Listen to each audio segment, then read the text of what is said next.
Hello, everyone. Welcome back to another Premier League score predictions. Today, I am joined with NWM. Thank you very much for having me on, mate. Glad to be here. Right. I will leave a link to his channel in the description. Please go and check it out. And also, if you do enjoy these types of videos, please leave a like and subscribe to the channel if you are new. So, the Aston Villa and Newcastle game has been cancelled due to high COVID risks in that area. So we're just going to be predicting the 9 matches today instead of the 10. And we're going to start off with Burnley against Everton. So Burnley quite low down the table with 5 points. They did get 19th. Yeah, 19th.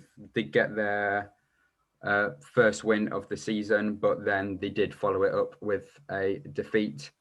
Everton they started the season off quite well, but then they've got a few bad results in their past 5 games.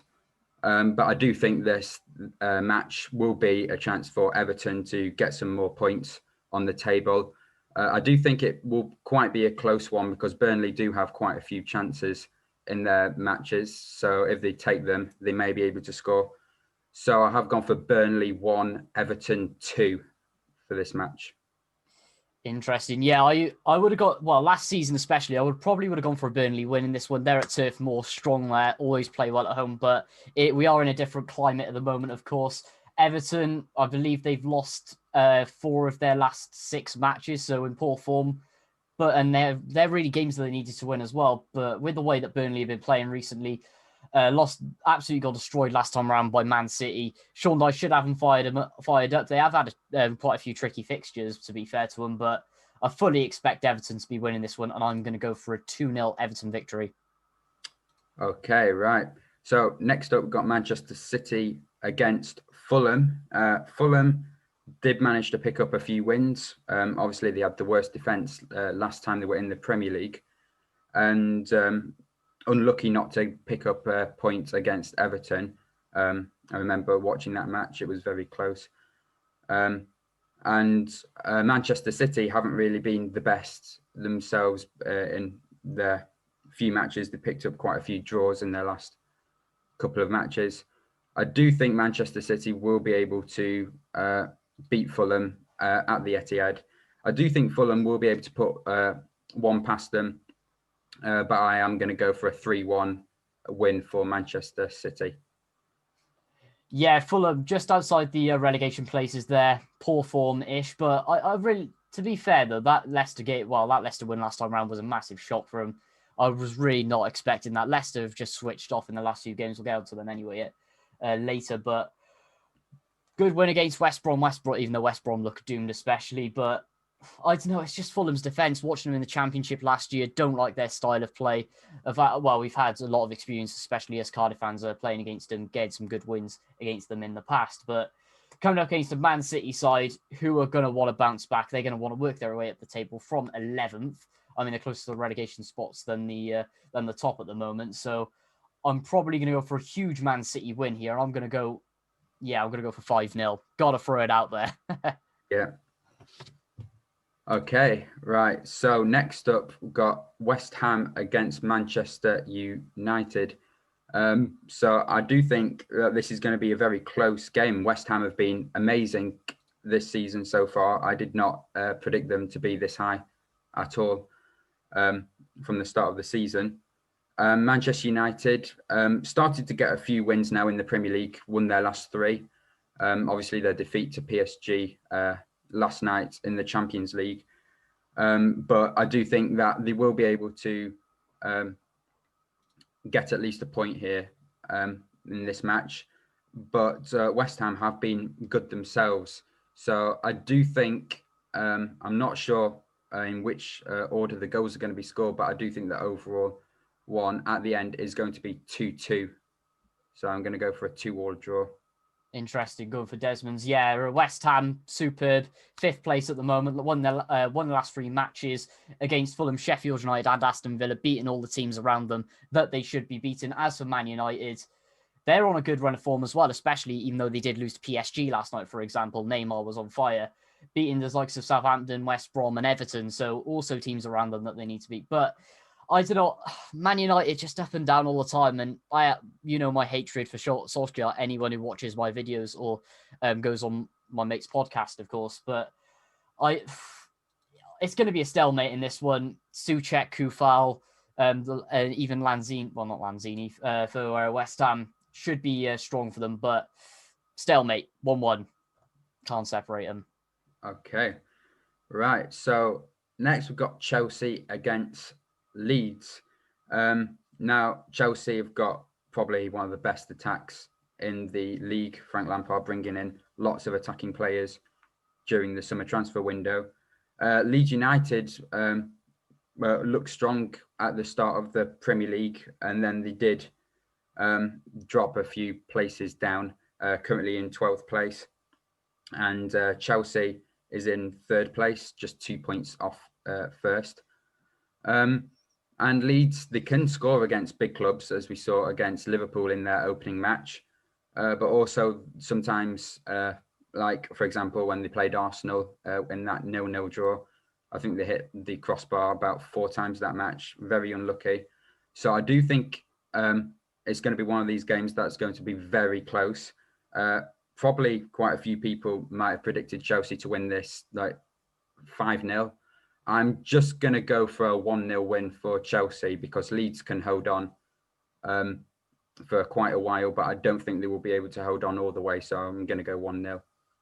Yeah, as I always say with Leeds, they always start off flying no matter what season they're in, and then they tend to drop off. They have dropped off, of course, losing a couple of games, but they did get a good win against Everton and that draw against Arsenal, of course. They just need to keep getting in the back of the net and continue with what they're doing in a way. But they're doing well in 12th, especially for the first season in the Premier League as well in 16 years. But Chelsea, absolutely phenomenal form at the moment. Can't even remember the last time they've lost. Only lost 1 game this season. And with their front line, they should be able to get through Leeds' defence. But they should be able to hold out, I reckon. 2-0. Okay, next up, West Brom against Crystal Palace. Like the positions are not too far away. As for like their last 5 matches, West Brom have won 1, Crystal Palace have won 2, and then the rest have been losses. West Brom's got a draw in there as well. So I do think it'll be very close. Crystal Palace did have, they were in a good position to try and fight maybe for Europa League, but they've just dropped down now to 15th. So I'm going to just go for a 1-1 draw for this one. Yeah, I thought Palace would continue to struggle the whole season. I knew they'd start well, but then end up dropping off around Christmas as expected, as they normally do. We've seen it under Pardew, and we've seen it under Hodgson as well, under De Boer. Well, he didn't even last till Christmas at that point. But West Brom got a good win last time around against Sheffield United, but we'll get onto them later, obviously. But yeah, going to be tight, this one. West Brom could turn up, Crystal Palace could turn up, but the attacking line of Crystal Palace should be there. Not sure if Zaha is going to be ready because, of course, he does have the demonetized virus, as I like to call it. But I'm just going to edge Palace on this one, 2-1. Okay. Next up, going to a team that has not won yet this season. Sheffield United only got 1 point in that draw, and they've let in quite a lot of goals this season as well.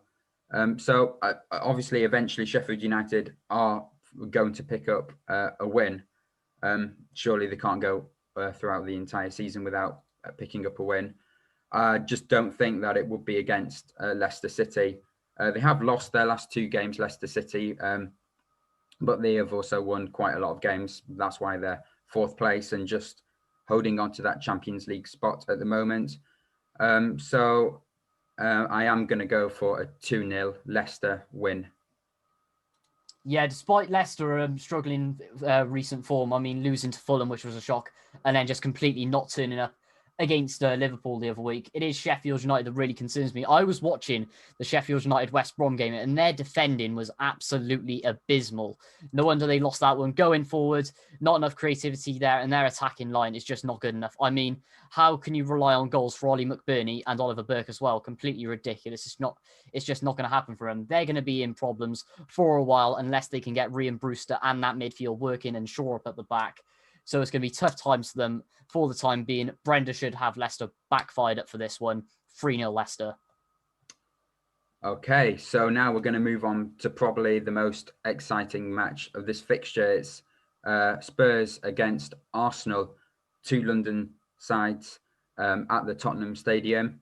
And Spurs, first place under Jose Mourinho. Will he be able to get them to their win his first Premier League with Tottenham? And I think it's like the second season here because he came in last season. Yeah, halfway through last season it was. And Arsenal haven't really been the best this season, currently 14th, and only managed to win 1 in their last 5 games. I do think that this is going to be a match that's going to be very close, though, and there's going to be lots of goals in. So I think with Harry Kane and Son up front for Spurs, they're going to be able to score quite a lot of goals. Arsenal's going to have to find some goals from somewhere, but I do think they are going to come. But I am going to go for Spurs 3, Arsenal 2. Interesting. I mean, the problem with Arsenal this season is they just haven't been creative enough in midfield, probably because they just completely omitted and threw Mesut Ozil in the bin, losing that creativity in the midfield, not getting enough goals. I believe they've scored the least amount of goals outside of the relegation places, if I'm correct. Yeah, they've only scored 10 goals this season, which is absolutely abysmal. Need to shore up a little bit at the back, but it is a lot better than last year, whereas Tottenham, absolutely sublime, best defense in the league. Never thought I'd be saying that, by the way. Son, Kane up front, superb, as you said. Got to go for a Tottenham win in this one, especially at home, even though that doesn't matter at the moment. And I'm going to go for a 2-1 Spurs victory. Okay. Right, we've got Liverpool against Wolves now. Liverpool currently second, obviously with the goal difference. They're not first, but obviously the points are tied up with Spurs in first place.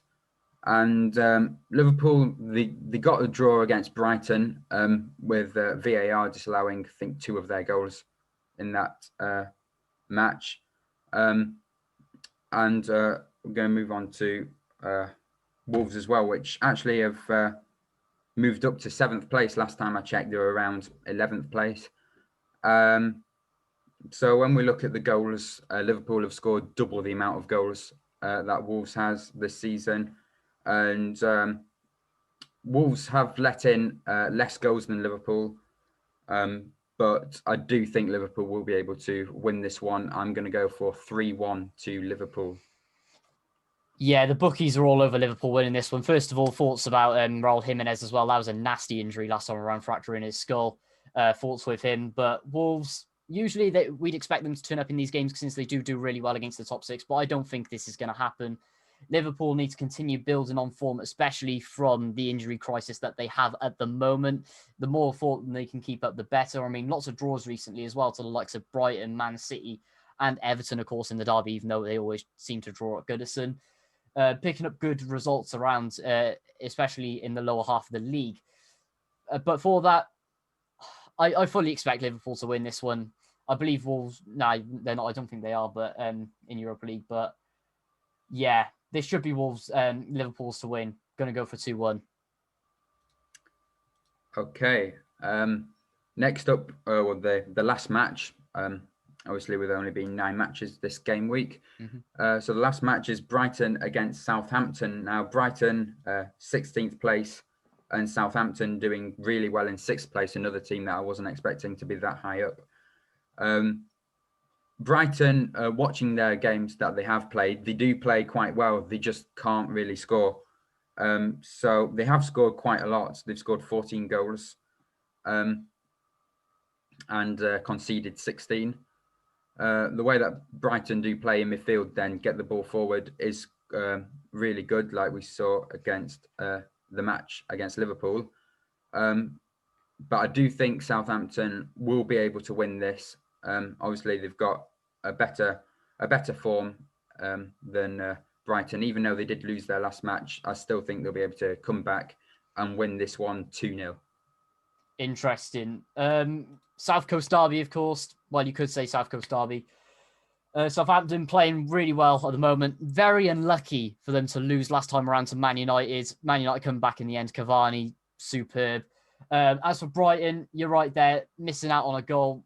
They can barely get more than one goal a game, like a draw as well. But I don't know. I just really fancy Southampton in this one. Ralph Hasenhüttl, great manager, of course, should make them turn up for this one. So I am probably going to go for a 2-1 win to Southampton. Probably Danny Ings getting both goals. Okay. Right. So that is it for this match day 11 Premier League predictions. So yeah, if you did enjoy, please like the video and subscribe to the channel. Don't forget to check out NWM. I'll leave a link in the description. And yeah, thanks for coming on. Thank you very much. Thanks for having me on, mate. Really appreciate it. All right, yeah, and I'll see you in my next video. Bye.